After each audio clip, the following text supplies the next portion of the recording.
Recording.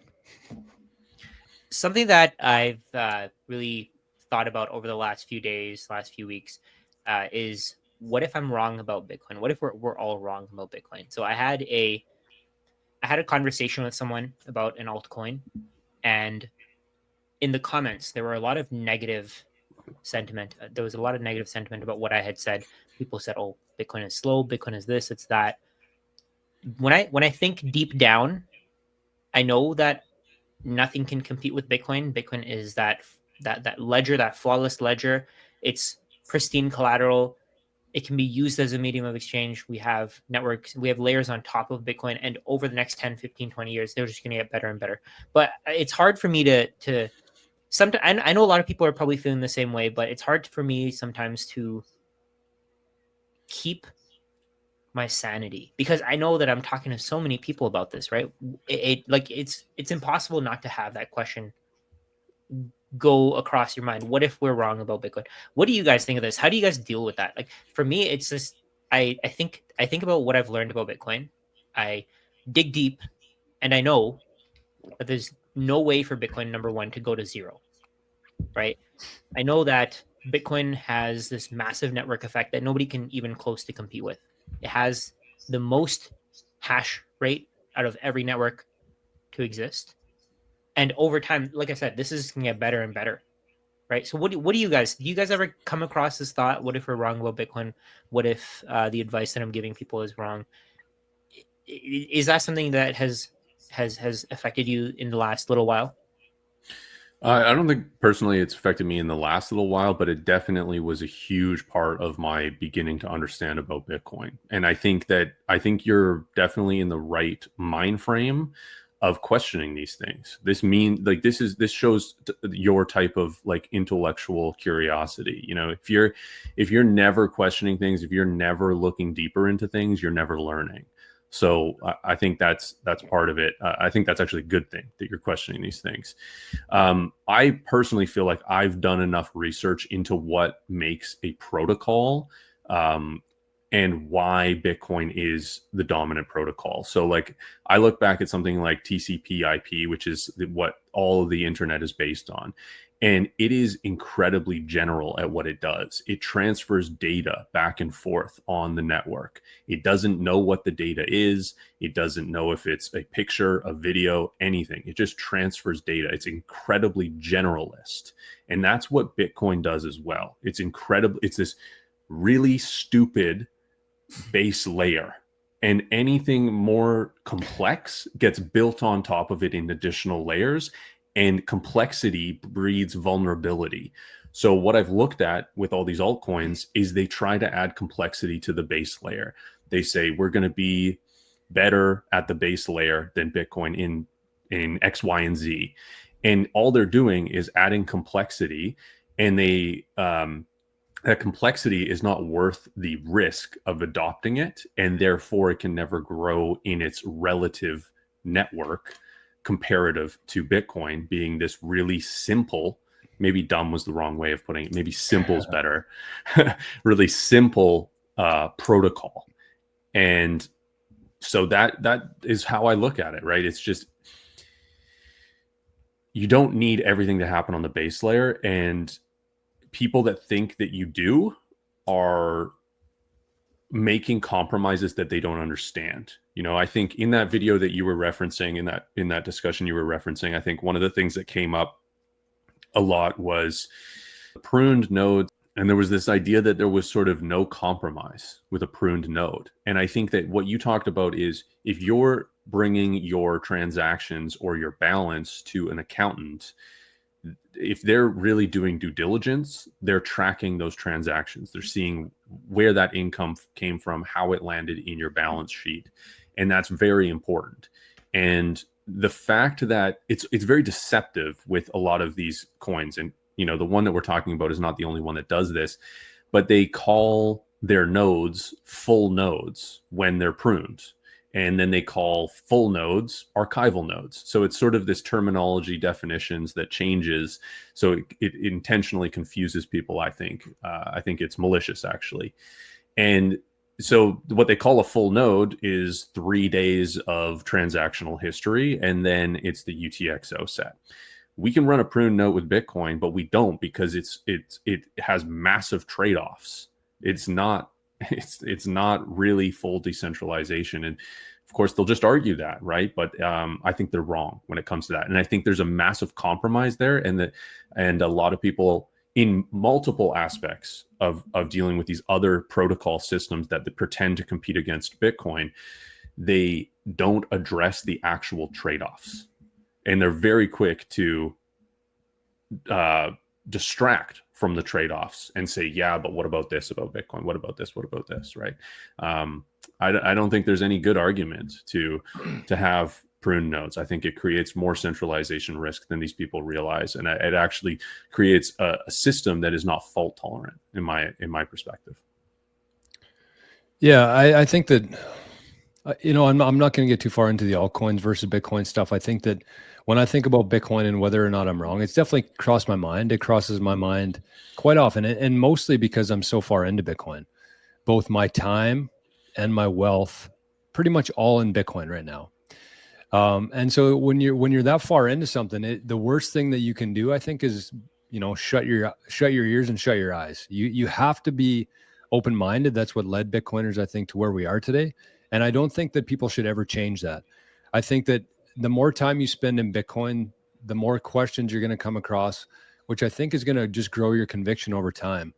And I think that the one thing for me that I always come back to is like, even if I'm wrong about Bitcoin, number one, I'll know that I did it for the right reasons. That's the one thing that I notice about the Bitcoin community versus any other community I've ever been a part of or come across, is that the people in Bitcoin want things to change. They don't want to get rich. They want change to happen.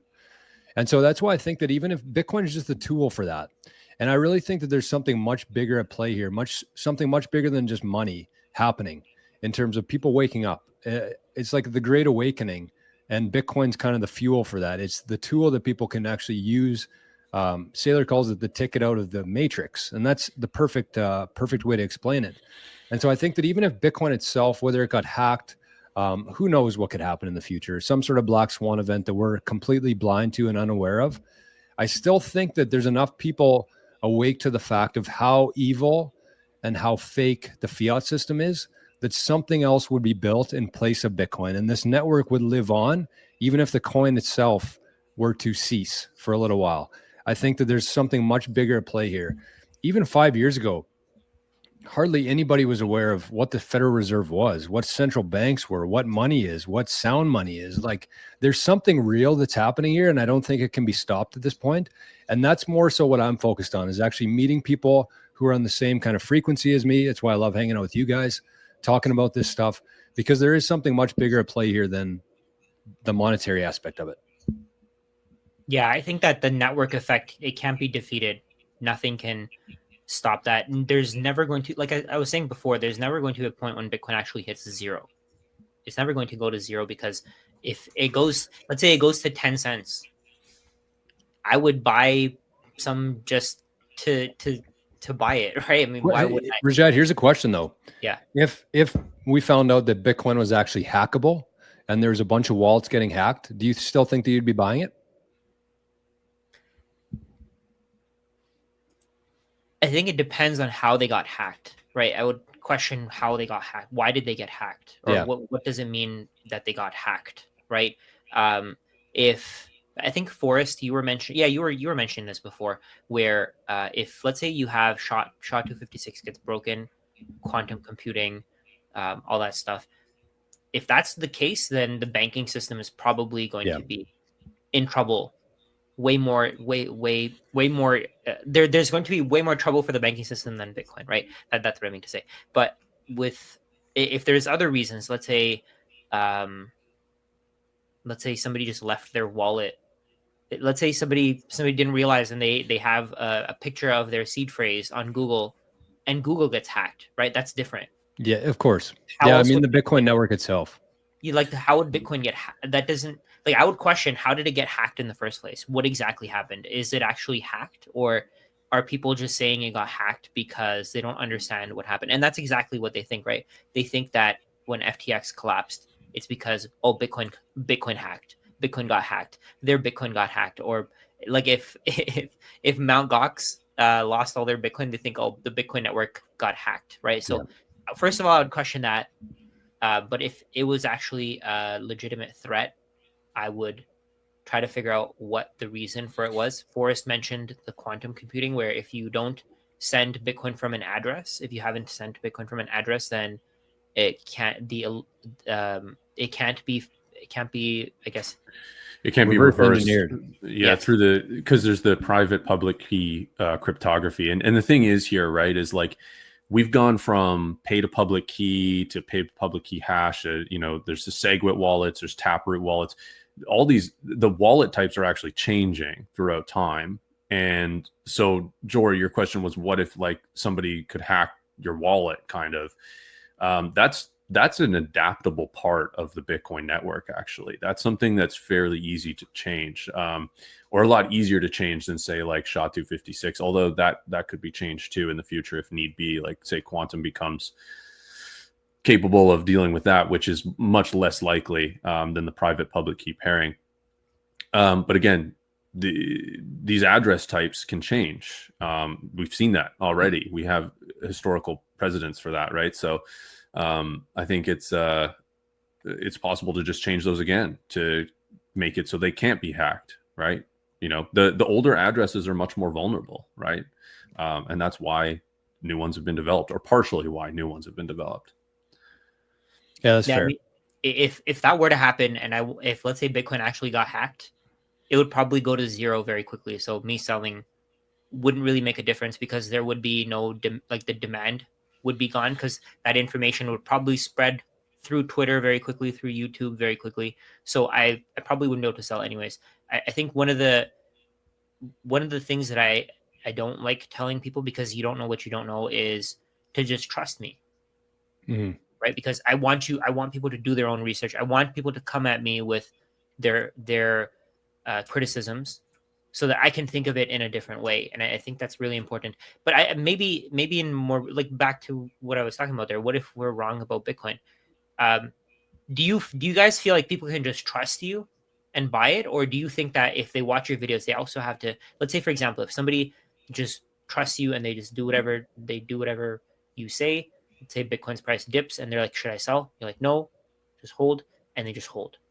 Do you think that you're confident, you're comfortable with that? Like, because with me, I feel like sometimes I question it. There are people who have bought Bitcoin with a very significant amount of their wealth because of what I've said. I truly believe in what this thing is. But again, you don't know what you don't know. What Yeah, but happened? there's a What happened? difference there to me though, and like being negligent and like Yeah, being a grifter and being like a scam artist right. and like trying to convince people to buy something that's not necessarily in their best interest, but more so in yours. And that's not the case here at all. To me, anybody who's actually trying to grow the Bitcoin network and educate people on Bitcoin is much, much deeper than self-interest. It's, like going back to what I was saying there, it's change. So if something turned out where you're wrong, or there's something that we couldn't necessarily foresee, I don't think that anybody out there would realistically be able to blame you in that sense, right? If that's kind of what you're going with this. There's a difference between being negligent and just getting something wrong. Yeah, the way I look at it is what I make is for content is I do research, I learn about something, then I share that information and people can use that information how they see fit.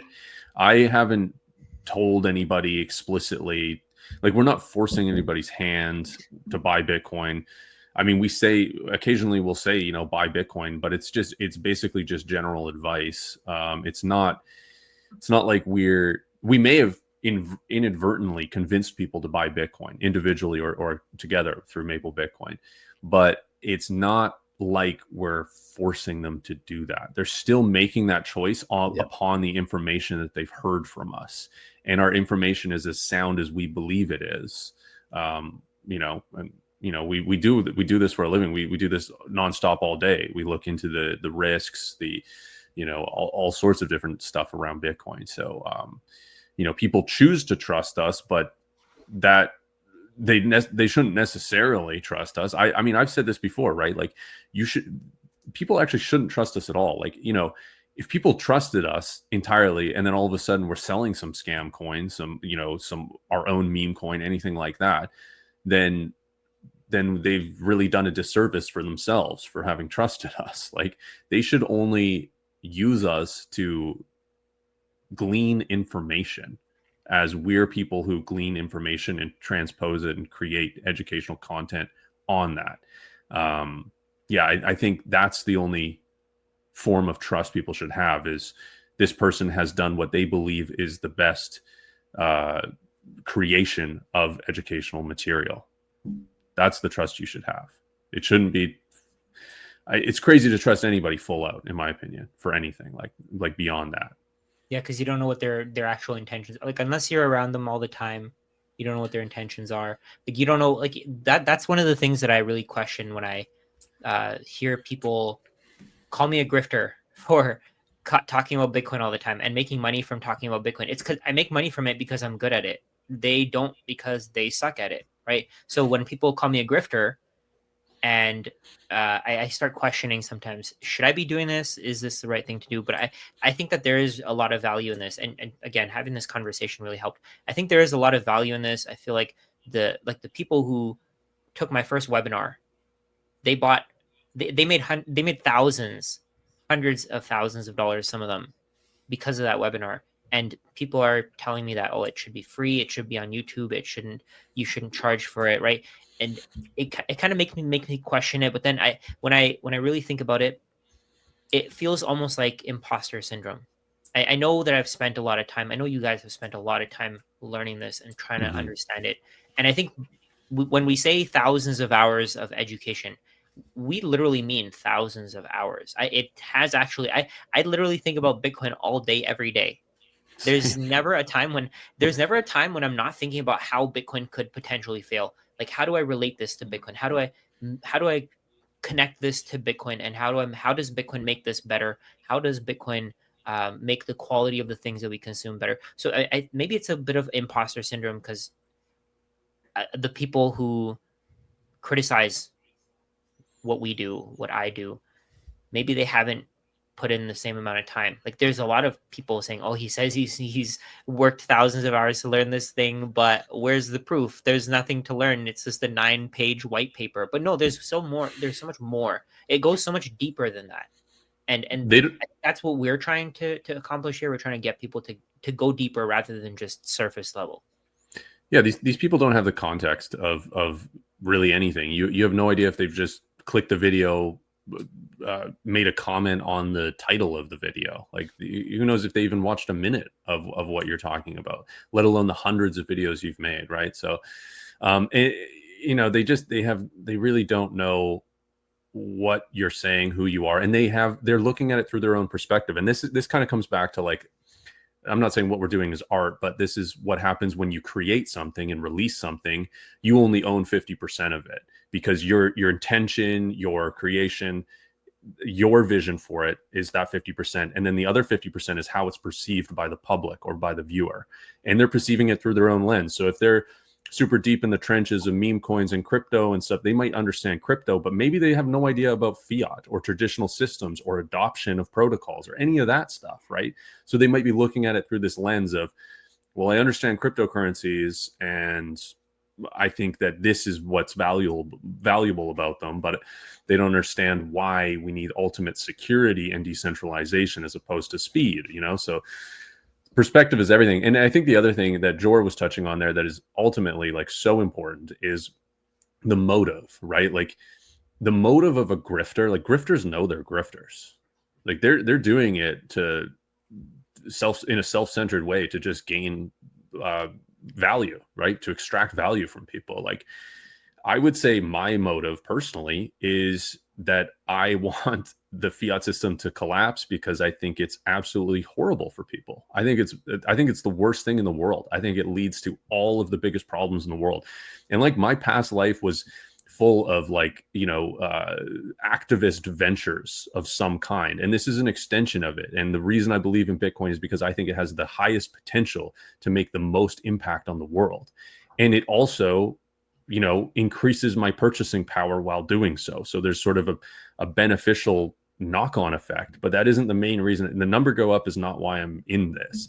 It's because of fiat go down. That's the reason I'm in this.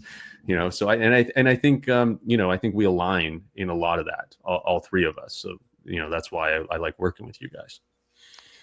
I think from my perspective here, anyways, I think that when you really think deeply about Bitcoin and you look at what it is and why people hold it, there could be Dogecoin, there could be Litecoin, there could be Caspa, there could be all these different new technologies pop up. They're all kind of based off of Bitcoin's code and ethos, I guess you'd say. But here's the thing for me is like, it could be any of those things. It could be fiat, which we just talked about, and how bad and how debased it's getting constantly. It doesn't really matter how you transact, and there might be better technologies for transacting, but that's not the end game here. That's not what we're searching for.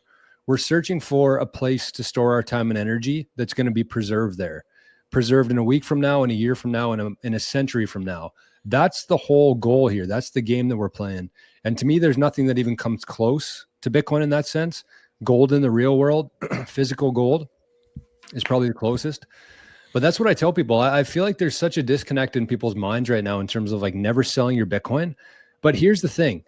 Whenever you send somebody something in exchange for something else, like somebody wanted to buy this hat off of me, that's a value for value exchange. They send me value in the form of whatever they want to. Fiat, Bitcoin, Litecoin, Caspa, doesn't matter. I send them the hat. That's how people transact. So transactional tokens or currencies are much less relevant than something that actually stores value. So when you're thinking about buying products and services, all you're doing is sending value to somebody else. It doesn't matter what the form of that value is. You're just sending value to somebody else. The only thing that matters is how you store your value. So when you go to work, you add value to the world. Whatever you have left over at the end of the month, you put that into a store of value. That's what Bitcoin is to me. And that's the real revolutionary idea here. And until somebody convinces me that there's a better store of value, I'm going to stick with Bitcoin here.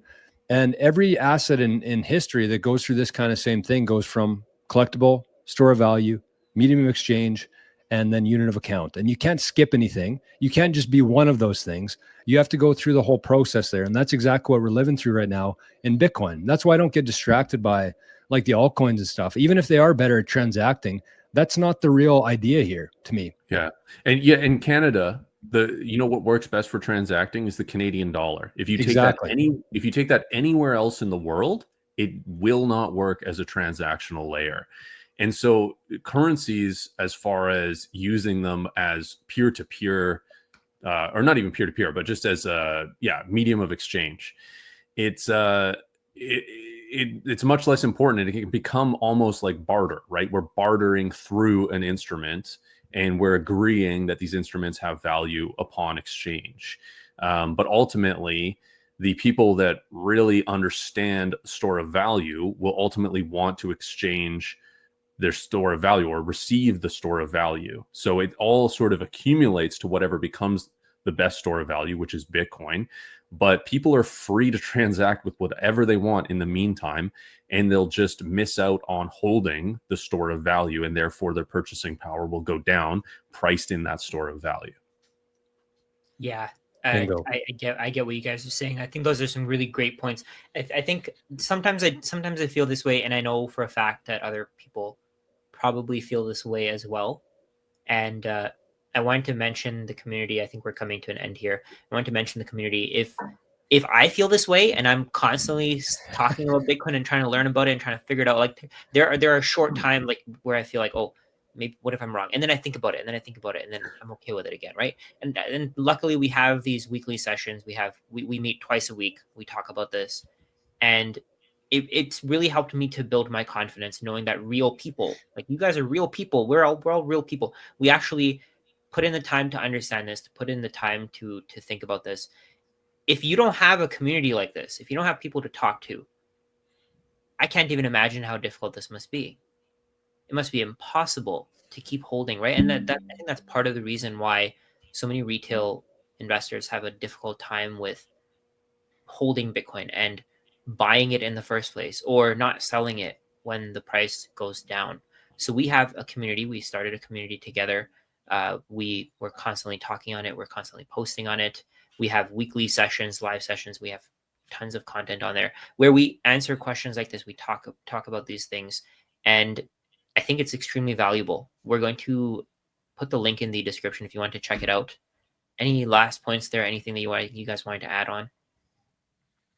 I think for me, like, the community aspect has been the real game changer for me. When I was first getting into Bitcoin, I think back on all the mistakes I made, all the sats that I wasted along the way. And to me, it's invaluable. Like, whether it's the services that we provide, helping people secure their Bitcoin or develop their portfolio and allocate some here and some here. This advice really is invaluable, I think. And the longer this, we look into the future, the longer this plays out, I think the more obvious that will be in time. But it's something as simple as, like, if you're somebody who's by yourself out there watching videos like this, and you see the news saying the next crypto crash or the next Bitcoin crash is going to be caused by these treasury companies. They don't know what they're doing. They're buying too much. They might not have the Bitcoin. And then it's like, okay, but in reality, when you have people to talk with and share ideas and resources with, you see that 80,000 Bitcoin moved last week and the price dropped like 1%. So everything that's like being pushed out to the average person, to the mainstream, that most people would just kind of hear themselves, is total bullshit. And that's why it's so important to have other Bitcoiners that you can, again, share resources with, share ideas, ask questions, have conversations like this. And to me, more importantly almost than the asset itself is the network. And it all ties back to the network and the community and where this whole thing is going in time.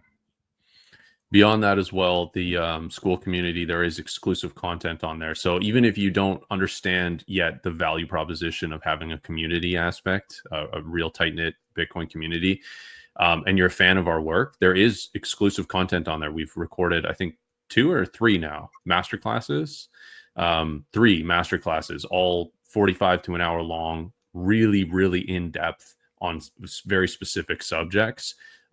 So you get access to those through the free trial on the school as well. And then if you stick around, you might find additional benefit to that, that Jordan Rajat has already talked about that benefit. It's pretty badass. We had our first Maple Bitcoin happy hour on Friday, where people could actually come out of the chat, the interactive live chat, and speak, show their video, ask questions live on the show. It was a lot of fun, and that was the first one. So I can't imagine what's going to come out of that. How many people are going to be helped by that kind of stuff? And you don't necessarily have to be there for the live one either. You can watch the recorded version of that. So it's a good way to see what real people are asking, what real people are struggling with. Because if there's if you're going through something right now, there's a good chance that there's 100,000 other people going through the exact same thing. And so, the school community, I think, has exceeded our expectations so far with the amount of people who are in there. And just imagine, just like play this thing out a couple decades from now, where the sats that you have today are worth quite a bit. And you're going to have options to travel here, maybe buy a place here. It's going to be super helpful outside of like the virtual aspect of this to know a Bitcoiner in every country on the planet. And that's kind of our goal with the school community. So we're going to like bring it from the virtual sense here to the real world with meetups and just knowing people. And that to me is invaluable. So it's a good point here and good tie in with the conversation that we had today.